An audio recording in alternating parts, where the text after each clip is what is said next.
And the third story is The King Who Changed His Mind.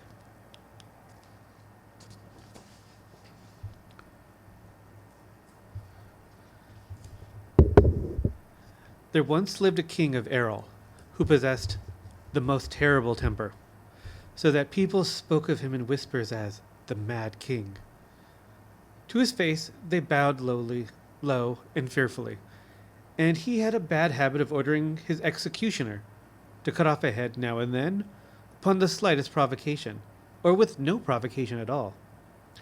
The least thing that was the least thing was liable to excite his anger, and when there was nothing to be angry about, he was so annoyed that he invented something.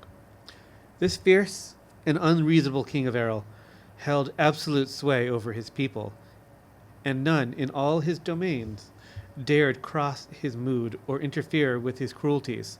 So he grew more wicked as he grew older, and all the members of his court who were able to escape his executioner became thin and with worn with worry and anxiety. Now, the one thing that most often aroused the king's anger was the sight of a child. He hated every one of them. Mothers would run to their doors with terrified faces when the kings passed along, and drag their little ones into the house until the wicked monarch was well out of sight. But as there was always a great number of children in every land, it was impossible that all should escape the sharp eye of the king. And many poor little innocents were severely beaten and bruised by the king's attendant when it chanced to get in the way of the royal train. "I hate children," His Majesty would growl. I hate them. Keep them out of my way." You may be sure the children, and all the fathers and mothers as well, hated him in return, but they feared him too. The king had a young and pretty wife, whom he abused and ill-treated as he did everyone else, and he had a little son, the heir to the throne, whom he had never seen more than twice, and only then to scowl upon and order out of his sight. The poor queen was so fearful of her darling boy, the count, that she kept him in a far-off wing of the palace, where he remained unnoticed and probably forgotten by his unnatural father. This was a wise act, for the king hatred of children grew more and more bitter every day, and finally, when a little girl happened to frighten his horse, the cruel monarch became so violently enraged that he ordered his executioner to throw every child that lived in the city of Errol over the wall into the sea, and he signed the order with his royal seal and set the day of the execution for next Thursday. "I shall never be able to do it alone," said the royal executioner, trembling at the enormity of the crime. "There are many hundreds of children in the city. Must all perish?" "Not one shall remain alive," answered the king fiercely. "If you need help, my royal guards shall assist you, and if one child escapes you and remains alive on Thursday night, I will have you and your men hanged by the neck." Now this terrible command was given on Tuesday, just 2 days before the children were doomed to perish in the waters of the sea, and the news quickly spread to every part of the city. Parents began wailing and tearing at their hair in bitter grief, and sobs and moans and anguish were heard on every side. The queen, filled with horror, ran to her lord and king. "Surely you will not drown your own and only child," she exclaimed. "Surely I will," retorted the king. "Oh, spare him, cried the stricken queen, throwing herself upon her knees and raising her hands. And the king gave a cruel laugh and turned to his executioner. "It is my command," he said, "that this woman's child be drowned the first of all." Then he spurned the half-fainting queen from his presence, and the guards carried her away, weeping and nearly crazed with grief, to her own room. But the beautiful queen did not long despair. She resolved to make every possible effort to save her child and thwart the king's murderous will. And after some thought, she disguised herself in a long cloak, that no one might know her, and crept through the streets to the dwelling of a mysterious woman called Halita, of whom she was determined to seek counsel. Halita had only recently come to the city of Errol, and no one knew her history, but the people regarded her with much awe and respect because of her stately manner and kindly countenance. The queen found her sitting in her simple dwelling, and at once told Halita of the king's cruel edict that all children of the city should be thrown into the sea, and that his own little son would be sacrificed first of all. And then she asked the strange woman what she might do to save her darling from such a dreadful fate. After a moment's thought, Halita said, "I will tell you a secret. Formerly, I was one of the fairies that inhabited the grove of Trom, and lived happily with my sisters for many years. But one day, being in a mischievous mood, I thoughtlessly broke one of the laws of the fairies, and as punishment our queen commanded I shall live among the mortals in mortal form until I have saved 100 mortal lives.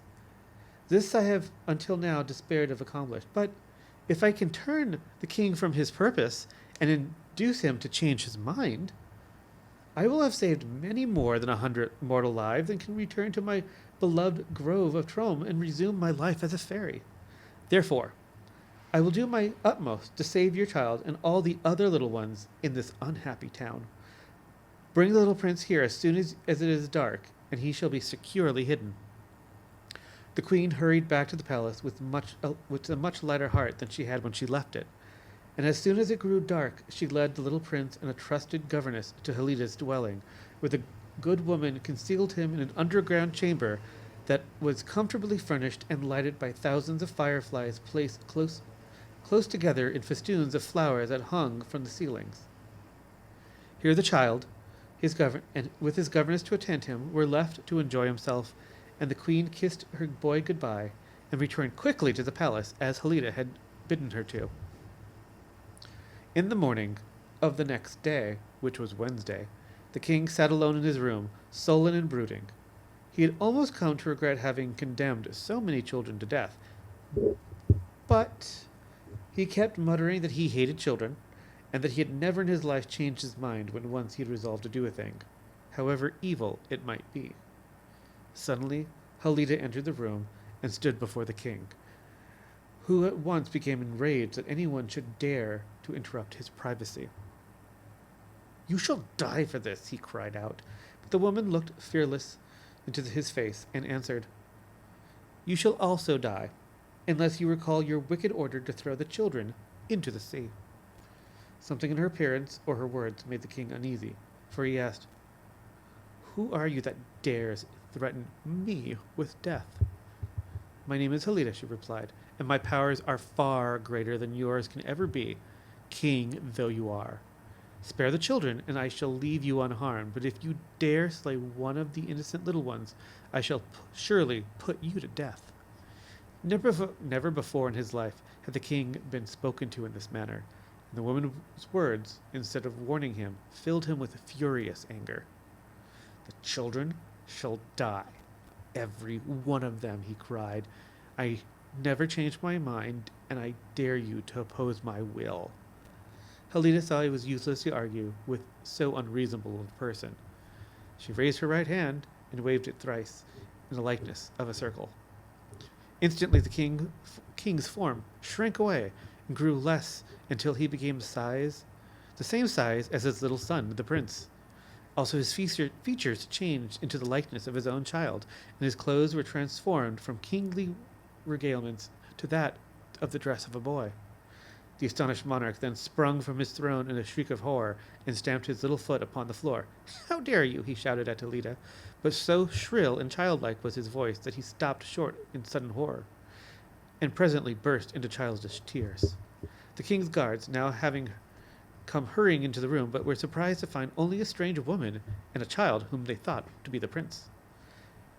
"Take this boy to his mother," Halita said to them, "for the king will be angry if he finds him here."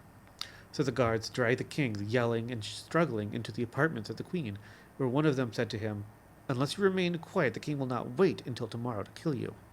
"I am the king myself, you fool," cried the boy, but the guards only laughed at him. Prepare for death, the man continued, and do not forget that tomorrow you will be the first child to be cast into the sea. It is the king's command, and his majesty never changes his mind. When the guard was gone away, the king asked for the queen. Who am I, madam? You are my son, said the queen, concealing her surprise at the transformation, and you are condemned by your cruel father, the king, to be slain tomorrow morning. No, no, no, shouted the king, as furiously as his little voice could allow. You are all wrong. I am the king myself.